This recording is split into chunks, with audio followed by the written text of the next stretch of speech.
homies sent me an interview where ESPN reporter David Fita Nelson. I put his interview in the description. He an ESPN Mexican reporter, and like I said in my live stream, a lot of guys over there in Mexico and gals have turned on Canelo Alvarez. I heard it from two different people that got connections to in Mexico, and somebody just translated the interview for me. So if you speak Spanish, it's in Spanish, but I'm pretty sure it should be translated at some point. Maybe by the time I post this video up, which will be a couple hours. At least that's what it intended to be. But he basically blasted Canelo, and Canelo came over to the show on ESPN, and he told him to his face that Lomachenko and Bud were better than him pound for pound because he don't have that skill set. And he also, you know, asked Canelo why did they lie about the rehydration clauses, you know, in the Kovalev fight. And Canelo gave him a lame excuse. Well, Floyd did the same to me. Okay? Or Floyd did the same, and then he goes on to say, contractually, they weren't obligated. So they can't speak on it. So it's a non-disclosure agreement in the contract not to talk about the weight clauses. So whoever leaked that out to like Dan Rayfield and people from behind the scenes, which I know Oscar De La Hoya runs a leaky ship. Oscar De La Hoya own employees don't like him. I can tell you that. And a lot of the Mexicans that, you know, I speak to, they don't like Oscar De La Hoya. Even guys I knew 10 years ago have turned on Oscar De La Hoya. So a lot of things that's slipping out, you might think it was Kovalev camp, which somebody, maybe Klimov or, you know, Kathy Duva might have leaked something out, or a cousin or a brother, whatever. But to be honest, the reason I knew about the two rehydration clauses is because it came from somebody in Golden Boy. Period. That's the only reason I knew why.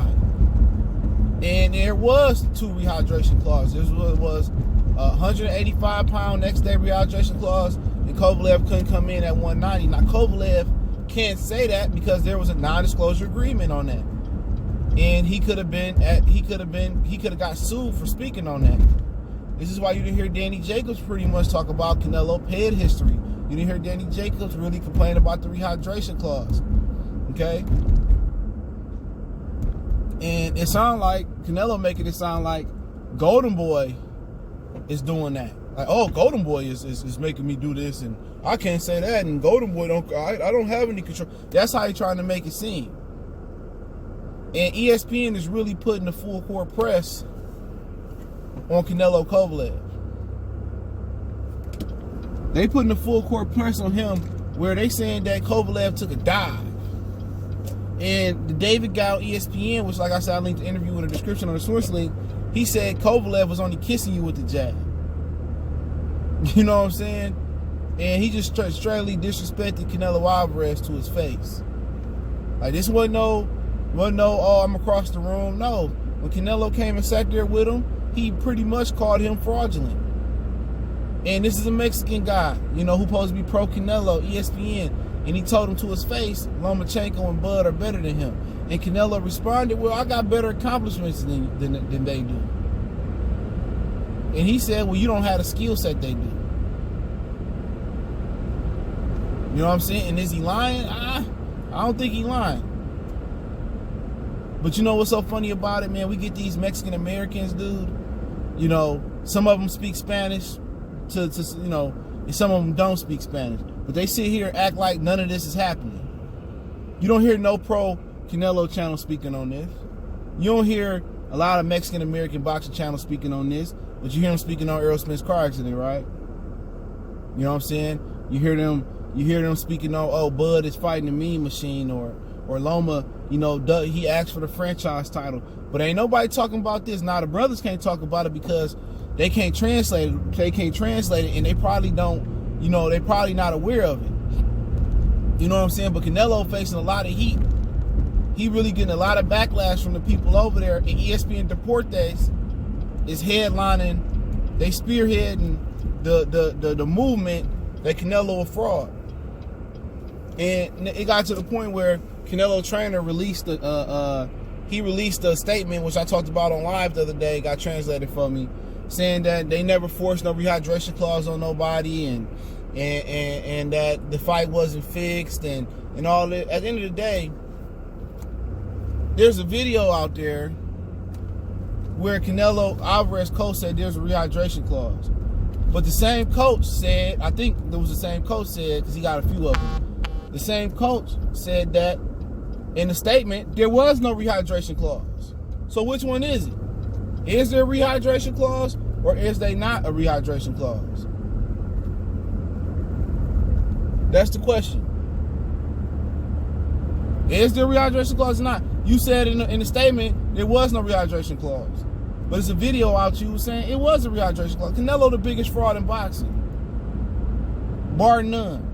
And people say, well, it's his team, and it's De La Hoya, and De La Hoya doing this, and De La Hoya doing that, and his coach is doing this, and his coach is doing that. It don't matter.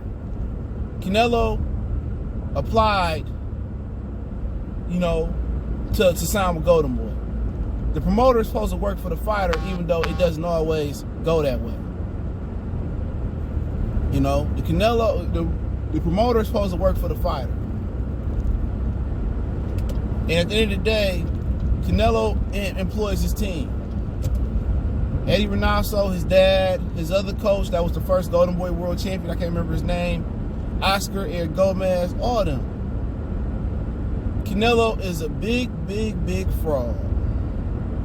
And ESPN Deportes, and they talk about the brothers talking about Canelo. Oh, y'all just hating on Canelo because he's Mexican.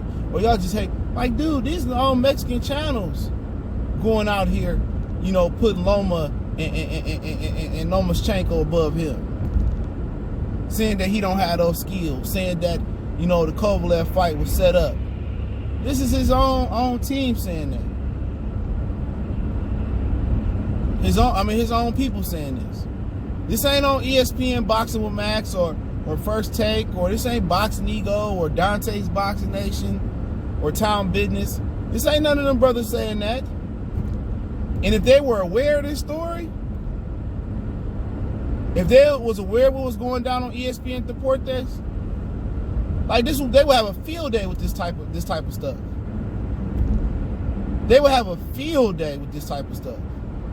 And I'm just so fortunate to have the help that I do have, you know what I'm saying, behind the scenes, to be able to bring y'all guys this content.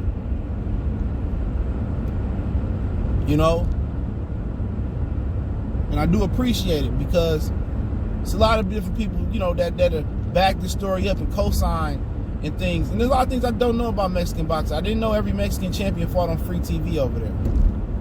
And I heard it's like 22 million people that tune in to watch the Canelo fight. That's how Canelo got popularity.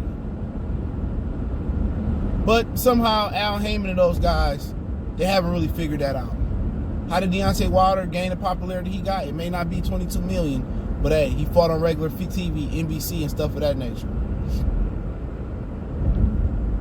That's just what it is. So at the same time, you got to build your fighters on free TV. Had they been able to build Canelo on free American TV, or had DAZN was able to feel like Bill Ryan Garcia on free TV and build most of the DAZN fighters on free TV, the DAZN would have 10 million subscribers. Disney Plus got it in a day. They would have 10 million for the 20 or 30 ball a month. But when nobody see your fighters fight, it's hard to build them up. But to kind of get my last 2 cents before I reach my destination, it just gives validity to what I heard for years. A lot of the hardcore Mexican fans don't really like Canelo. At one point they was probably feeling him as the next up and coming fighter, but no longer. The stuff that we complain about as Americans or Black Americans or Hispanic Americans, wherever you are, and people from the UK, Canada, Australia, the things we complain about Canelo Alvarez, they complaining about it. They tired of Canelo Alvarez. They tired of the fraudulent to be legend. Okay, they tired of it. And with the social media era, it's a little worse than what Chavez was doing, like the robbery versus Pernell Whitaker. But guess what? Canelo looking at it, when it's all said and done, nobody gonna go back and look at none of this shit. But the difference is, the reason people don't go back and look at Chavez and some of his inconsistencies in his career, some of the robberies he got, because social media wasn't big then. Everything you do now, you got 5G coming and all this other stuff coming, is embedded in the internet. And people gonna remember that because the word spread faster. You know, could he right his ship? I mean, it's hard because he got a lot of bad marks on his report card. You feel what I'm saying? And when I say a lot of bad markings, is he got a lot of bad grades, from the PEDs to the questionable decision versus Lara. You know what I'm saying? To getting whitewashed by or blackwashed by Floyd Mayweather and losing every round and getting a draw on the scorecard. You know, the two Golovkin fights, people thought he lost. I thought he won both of them. That's my opinion. You know what I'm saying? To the rehydration clause that's getting unveiled, where you putting 2 rehydration clauses on Kovalev. You know, then your coach saying it wasn't a rehydration clause. Before that, he was on camera saying it was a rehydration clause. Then Kovalev alluding to they cheating. It was no way he could win, and the fight was fixed, and all this stuff, man. It's just too much bad blood. And then what really don't help, you know what I'm saying, your situation is like, now you got a promoter that's out here that got 2 lawsuits, you know, one that's just horrible. He out here in and out of rehab. He cross-dressing, putting fishnets on, and then he has something against the black community, which he is racist, in a lot of people's opinion. So at the end of the day, how you gonna get the brother support when the brothers can't even come cover you, and they stopping them from coming to the fights, and your promoter around here using the N-word and disrespecting one of the most black powerful men in the sport of boxing, one of the most black powerful men, Al Heyman. So birds of a feather flock together is the rule of thumb. That's the rule of thumb. The birds of a feather flock together. So if Oscar is racist, then people think Canelo racist. That might not be the case. I know for a fact Canelo could be leaving Oscar De La Hoya. Damn, the gym packed like a motherfucker. Canelo could be leaving Oscar De La Hoya. That's why I should have got my ass up early. But Canelo could have been leaving Oscar De La Hoya. He could be leaving Oscar De La Hoya after his next 2 fights. He could. But I heard he was in talk, kind of wanted to go to Al Heyman. But he supposed to be going over to Eddie Hearn because his deal with the DAZN is so sweet, which I can't blame him. But hey, y'all know what it is, man. Goodfellas Sports TV, trying to find a parking space, man. Don't forget, we on Facebook, Instagram, Twitter. Reach out to the email if you got business, question, call, response, video requests. Keep sharing the videos. The movie theater pack. Somebody just stole a parking spot from me. Hey, if you want to make a donation, that link's in the description. Best way to donate is share the video. Other than that, man, y'all know how I do, man. Keep checking out for me, man. We on all social media, links in the description. That interview, if you speak Spanish, is in the description. So you can check it out for yourself, man. But, hey, man, much love. Pete, appreciate it. One time for the one time. It's your boy CJ Goodfella. We gone.